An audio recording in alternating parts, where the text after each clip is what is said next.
Hi Stamping friends, it's Marilyn here at Stamping Creations with Marilyn, coming to you today from Spruce Grove, Alberta, Canada, where we have another warm, above zero, sunny day. We're quite enjoying it and hope to get out and do a little bit of walking this afternoon because the snow has melted off the sidewalks and they're dry, so we don't have to worry about falling or anything. So today I'm going to share with you a different technique, different style of card that we did in our class, our Zoom class with friends on Friday. And I've done a couple other variations of it so you can see different designer papers and backgrounds and whatever with it. And just show you the cutting steps with it, which is basically the most difficult part, is to get that lined up. And I'll show you a couple tricks on the paper trimmer with that. So let's switch the camera down and we'll get started. See if I can do this without causing you whiplash. There is. Well, that looks like my desk. Looks like you can see it. And anything that I need to, I will hold up closer for that. So yeah, there's my desk in the right spot. Good to see you. So as you can see, before I get started, just want to point out again the giant year-end closeout that's happening with Stampin' Up started today. So there are, hi Bonnie, some items that are carried over to the next holiday, July to December catalog. There are some that are carried over to the annual catalog, and if I read correctly this morning, these are going to be available right through, like they're not stopping January 4th like the holiday catalog is. And then this is the clearance, and you can see there's a number of them with percentages on them. So yesterday I did a video that you may have seen. It is on my YouTube channel as well as on this page, showing what I did with my catalog to highlight what is for sale and how it's for sale. So just want to show you a couple. If you want to do the same with your catalog, print out the list and give it a try. So I have marked the percentages, the price now, and highlighted what's on sale. Also marked what's carried forward and to which catalog. And then in this case, the suite was retired. I put the whole retired bit there. So when I go through this catalog now, I don't have to be flipping back to those pages. I can just pick this up and go down and place my order, which I will be doing later this afternoon. So I've heard that shipping is maybe taking a bit longer, so don't panic with that. They had told us earlier that December 9th, which is tomorrow, is the last day you should be ordering if you want something here before Christmas. So I'm hoping that they are still correct with that. But anyway, we'll give it a try and see for that. Ordering, this is my current host code. If you're ordering under $200 online, I would appreciate you using it. And let's get started. So here is one of the cards I made on Friday.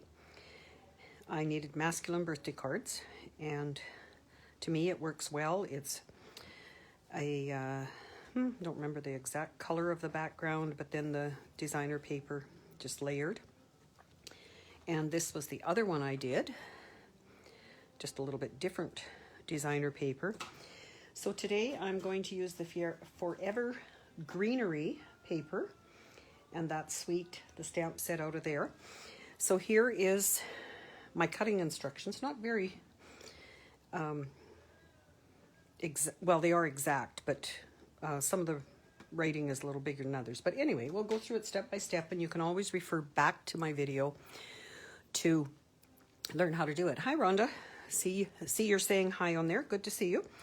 So we're starting with a 5.5 by 8.5 piece, which I am using Pretty Peacock because I really like that paper and how it matches this designer paper.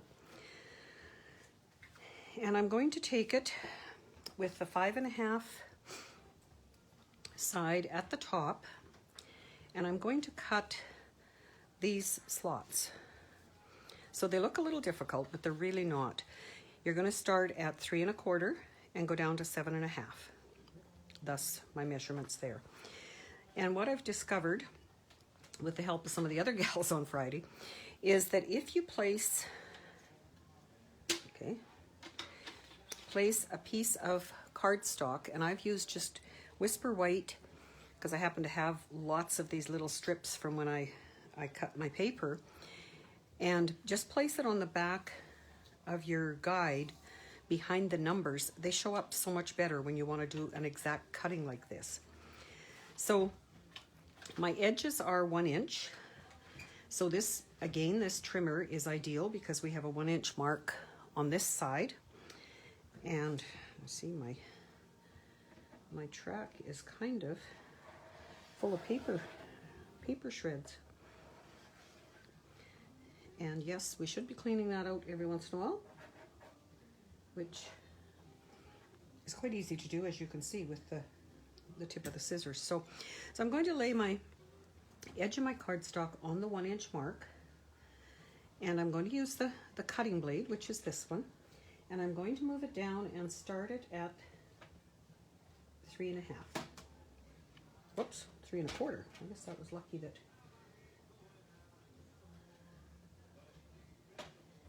So when you push it down, it is actually into the, so I'm just going to hold that, try not to glare, but you can see it at 3 1/4 right there. Then I'm going to cut it all the way down to 7 1/2. So again, oops, trying to get that not glaring in the light, but it is at 7 1/2. So I've got a cut. I found the easiest, now you could move it over here to the 1 inch and cut your 3 1/4 to 7 1/2 again. Because I like having majority of my paper on this side, I'm going to do it this way again. But just make sure that I'm cutting from the 7 1/2, which is where my blade still is. I'm just going to cut back up to the 3 1/4. So now my paper looks like that one, except for the score marks, but we're going to do those next. Some of the ladies just find that once they're done the cutting, they like to take the blade out so they don't cut by mistake. Touch wood, I haven't done that yet, so I'm not going to in this case. But I am going to show you a couple ways to do the scoring now. So the scoring is at 3 1/4, but what we want to do is score only on this 1 inch piece on either side. Okay, so that's our first one. So at 3 1/4, and again, whoops, if I do this, it is from 5 1/2 to 4 1/2 on that end. And on this end, of course, it would be from 0 to 1. So that's one way to do your scoring. And you can see, maybe, I can see, oops, let's get it in the light there. There is a score line there. The next one you're going to do is at 1 inch from the bottom. And that one, I'm going to line up there with the 1 inch, but I'm going to show you another way you can do it. And if you don't have this particular paper trimmer, you can also do it with a ruler and your bone folder. And on here, you can use your bone folder and just go up to that cut line. So that one is at the 1 inch and at the 2 inch. And again, just up to the cut that we've made. So right now you should have score lines here, here, and here. Then for your normal card, so it'll fit in the envelope, you want it at 4 1/4. And that, of course, doesn't matter which side you do that, and that's only going to be between the cut lines. So I'm going to do it like that. And that's all we need the trimmer for. So next, hey Jamie, how are things today at your house? I would start with the outside pieces, and we're going to make mountain fold and just with your fingers for now. Then we're going to do a valley fold and another mountain fold, and our last one will be this one. So if you do it all with your fingers like that, and then when you go to burnish it, make sure it lines up, whoops, at the bottom, which it did. And I would burnish these so that you have that one and that one, and there's your card base. Yes, Jamie, I heard you were in isolation, so at least you're not suffering like some of the others we know, so you do take care. And glad you're watching, and you too, Emily. So what I decided to do on my card, where I find it, is just add the designer paper. So my pieces, I did give you the measurements on the introduction to this, but I will again. I have a 5 1/4 by 3/4 that's going to go here. I have 2 pieces that are 3 inches by 3/4 that are going to go on this level. And then this one is 3 1/4 by 3. So it's not square, so do line it up to fit in there. And I'm going to use my silicone mat and just glue those on.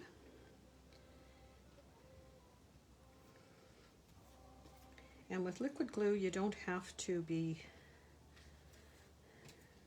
too quick with gluing it. It will glue. Plus, using liquid glue allows you that little bit of wiggle room so you can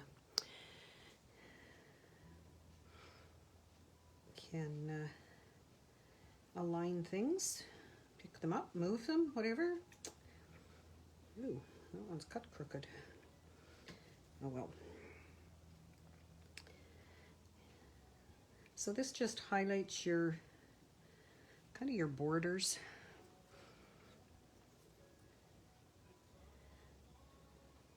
So nice weather outside for everyone today. Hopefully you can enjoy some of that. I haven't watched the long range forecast, but I'm hoping that it's not going to turn much colder. I was chatting with a neighbor today, and she said if this weather holds up till Christmas, we should have a bonfire in the middle of the street, so we can all social distance but enjoy the outdoors. So then this piece will go here, and there is your basis of your card.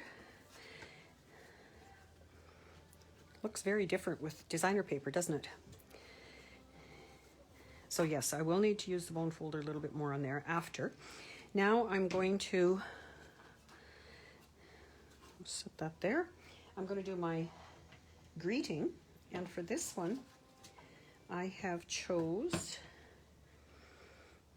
Love and Laughter Forever After. I'm kind of on a mission to get some anniversary cards done here. And that is from the Forever Ferns set. Again, loving the different fonts in there. And you could put leaves on it. I've decided I'm just going to stamp the greeting and cut it out. And I already have my background layer cut there. So we'll see if I can get this all on my paper where I can cut it out. So hold it down for 1, 2, 3, 4, and there is your greeting. That will wash off your stamp, of course, with water and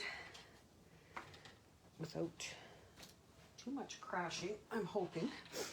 I'm going to cut that with the cut and emboss. And while you're looking at this one, another big tidbit of news that we've had on the Stampin' Up world is that the mini is going to be available to customers in January.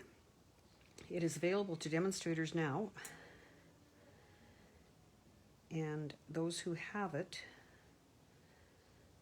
are loving it. So you'll notice that hi Diana, not often I'm looking at my phone, so thank you for commenting. Put it at an angle if you're going to cut it, because it will go through, whoops, try not to move it. Yes, the magnetic plates do not work, or the new magnetic plate does not work. They are looking at alternatives for that. So it's just enough. Thought I was going to have to redo it for that corner. I'm a great one for using tidbits of paper that I have laying around instead of cutting a whole new sheet. So once I'm done with that, I will put my dies back and move my cut and emboss. So yeah, watch for the cut and emboss is currently in the new catalog, so you can see it, you can see the price of it and everything. Just watch, it will be available in January. So what I'm going to do with mine, and I don't know if many of you are stamping with me, but I'm going to put dimensionals on here.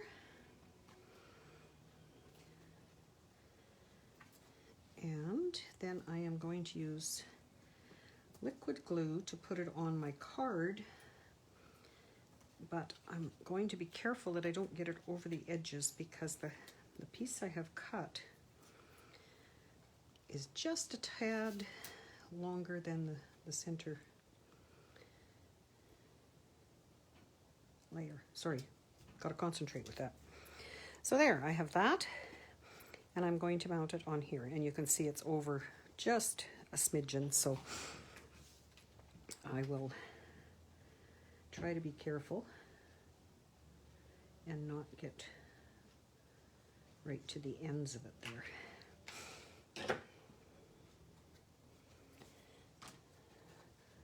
So we managed to get our tree put up on Monday. How about you guys? You have your tree up, your decorations all ready, and cards addressed and everything? I certainly don't. I am farther behind this year than ever. I don't know why, but I will get them out, even if you don't get them until January. So there's my card. Quite like that, actually. So I would reinforce these again now that I've been playing with it open. And I want to thank Faye from our Friday class for showing us this. And for those of you, I know there's some of you that were there with me. Sorry to be repeating this, but you can see different designs. This is one that I did with just designer paper again, and again a greeting that I think will work for an anniversary.